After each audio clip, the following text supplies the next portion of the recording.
Hello student, we are going to start chapter 6 of geography, that is natural vegetation and wildlife. In this chapter we know about natural vegetation, and second point is the various factors responsible for various forms of vegetation, and last point is the various type of forest and wildlife. So we are going to study these three topics in detail in this chapter. Let's start our first topic, that is natural vegetation. So, what is definition of natural vegetation? The natural growth of plant life or flora from the smallest grasses to the tallest tree is known as the natural vegetation. Means smallest grasses से लेकर छोटी छोटी जो घास होती है ना, वहाँ से लेकर टॉलेस्ट ट्री जो आपको बड़े बड़े ट्रीज दिखाई देते हैं, वहाँ तक जो भी प्लांट्स हैं जो अपने आप ग्रो करते हैं, जिनमें मानव का बिल्कुल भी इंटरफेयर नहीं होता है, यानी कि उनकी जो ग्रोथ होती है वो नेचुरल फॉर्म में होती है, तो उन्हें हम क्या कहते हैं? तो उन्हें हम बोलते हैं natural vegetation. And wild life की अगर मैं यहाँ पर बात करूँ तो इन नेचुरल वेजिटेशन में जो एनिमल्स रहते हैं उनको वाइल्ड लाइफ कहते हैं। अब wild life and natural vegetations को रेफर करने के लिए हम दो वर्ड्स का यूज़ करते हैं, first flora and second fauna. Flora किसे बोलते हैं? Flora means plant of a particular place और from a particular period, and fauna animals of a particular place और from a particular period. Means flora किसे कहते हैं? किसी भी पर्टिकुलर रीजन या फिर एक particular time period plant species को क्या बोलते हैं? हम फ्लोरा कहते हैं। एंड फौना किसी भी पर्टिकुलर रीजन या फिर एक particular time period animal species को क्या बोलते हैं? हम फौना कहते हैं। अब यहाँ पर बात करते हैं हमारा सेकंड जो पॉइंट है, फैक्टर्स अफेक्टिंग नेचुरल वेजिटेशन। ऐसे कौन से फैक्टर हैं जो हमें फ्लोरा एंड फौना की इतनी जो वेरिएशन हमें दिखाई देती है, तो इसका प्रमुख कारण क्या है? तो इसका प्रमुख कारण है relief and climate. Relief describe the shape of a land including the type of soil. Means यहाँ हम लैंड की शेप के बारे में बात करेंगे और टाइप ऑफ सॉइल के बारे में बात करेंगे। यहाँ हमारा फोकस केवल दो ही चीज़ों पर होगा, वो कौन सा होगा? एक लैंड एंड दूसरा वो है सॉइल। जब आप डिफरेंट रीजन में विजिट करते हैं, डिफरेंट एरियाज़ में जब आप जाते हैं, तो आपने क्या देखा है? तब आपको वहाँ पे डिफरेंट टाइप्स की क्लाइमेट देखने को मिलती है। फॉर एग्ज़ाम्पल, आप जब डेजर्ट में जाते हैं तो आपको वहाँ जो प्लांट्स मिलेंगे वो अलग दिखाई देंगे। माउंटेन पर जाते हैं तो वहाँ पर अलग प्रकार के आपको प्लांट्स दिखाई देते हैं, एंड प्लेन एरिया में आप जाते हैं तो वहाँ आपको अलग दिखाई देते हैं। मतलब तीनों रीजन में आपको डिफरेंट टाइप्स के प्लांट्स देखने को मिलेंगे। डेजर्ट में आपको कैक्टस दिखाई देता है, माउंटेन एरिया में आपको ग्रासलैंड, और प्लेन एरिया में आपको फर्टाइल लैंड है, तो वहाँ आपको कल्टीवेशन मिलेगी। जैसे ये लैंड है ना, लैंड है, लैंड कितनी होती है? Different kinds of vegetation, mountain region, plains and plateau and desert area. The kind of plants which grow in dry and wet areas also differ. The land influence the natural vegetation. The fertile land is used for cultivation and growing crops. The woodland and grassland grow in rough terrains and slopes. ये जो है, ये क्या है? ये plain area में आपको fertile land दिखाई दे रही है, यहाँ आपको कल्टीवेशन देखने को मिलेगी। ये डेजर्ट है, डेजर्ट में आपको कैक्टस देखने को मिलेंगे, और माउंटेन में आपको ग्रासलैंड देखने को मिलेंगे। अब बात करते हैं हमारा सेकंड जो रिलीफ का पॉइंट है, वो है सॉइल।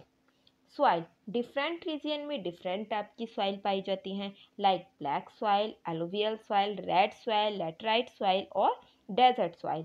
अलग अलग टाइप की सॉइल अलग अलग रीजन पर आपको देखने को मिलती हैं। डेजर्ट में आपको सैंडी सॉइल देखने को मिलती है। जो सैंडी सॉइल होती है वो कैक्टस को सपोर्ट करके रखती है। ठीक है, तो अलग अलग जिस तरीके से आप अलग अलग एरिया में आप विजिट करेंगे, अलग अलग आप रीजियन में जाएंगे, आपको वहाँ पर अलग अलग क्या मिलेंगे? सॉइल देखने को मिलेंगे, क्योंकि वहाँ पर सॉइल इस तरीके की मिलती है और उस सॉइल में इस तरीके के प्लांट्स ग्रो होते हैं ताकि वो पूरी तरीके से उसको सपोर्ट कर सके। Now start our second factor, that is climate. यहाँ क्लाइमेट को 3 पॉइंट्स में डिवाइड किया गया है। First is temperature, second photo period, photo period को क्या कहते हैं, sunlight, and third is precipitation. तो तीनों को वन बाय वन हम तीनों पर डिस्कस करेंगे।